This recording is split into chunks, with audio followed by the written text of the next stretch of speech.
Curiosity finally got the best of me, and I decided to measure our sunchokes to see how tall they've gotten. When I planted just 8 tubers in early April, I didn't expect the garden bed to be so thick with sunchokes, and I never thought I'd have to climb this high up a ladder to reach the top. It turns out the tallest sunchoke is 10 foot 10 inches tall. That's pretty tall for sunchokes, which usually grow 5 to 10 feet high.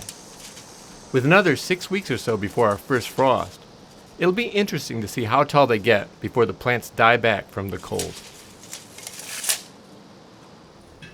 One of the great things about documenting our garden's progress on video is that I can look back and see exactly what I did in the past, and learn from what worked well and what didn't work so well. The sunchokes have certainly worked out well, so I'm very happy to have video that shows exactly how I made the compost that was used to grow our giant sunchokes. I started making the compost early last summer in a repurposed garbage bin that was provided by the city at no cost. It has holes drilled in the bottom and the sides for aeration and drainage. As always, I only use free ingredients to make the compost. I started by alternating layers of aged wood chips and green yard waste, and initially topped off the pile with free used coffee grounds and more aged wood chips. Over time, the pile cooked down to about half its original size, and in late summer I filled the bin all the way to the top with mostly aged wood chips and used coffee grounds, but also autumn leaves and yard waste.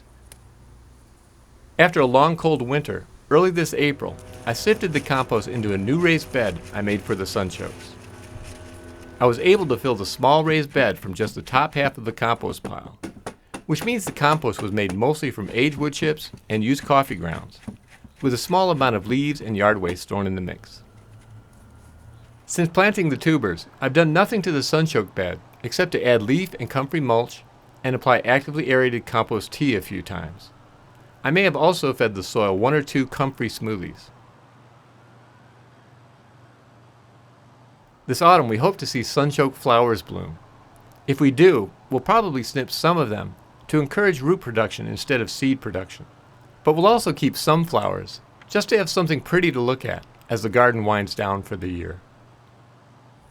Our harvest will start after the first frost in October, because the cold makes sunchokes taste sweeter. And of course we'll leave some of the tubers in the ground to provide another free and easy crop of sunchokes for next year. So we've had great results with the wood chip and coffee ground compost, but I'm not saying this is the key to growing giant sunchokes.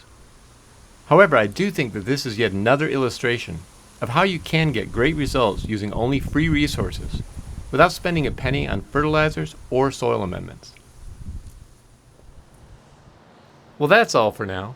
Thank you very much for watching, and until next time, remember, you can change the world 1 yard at a time.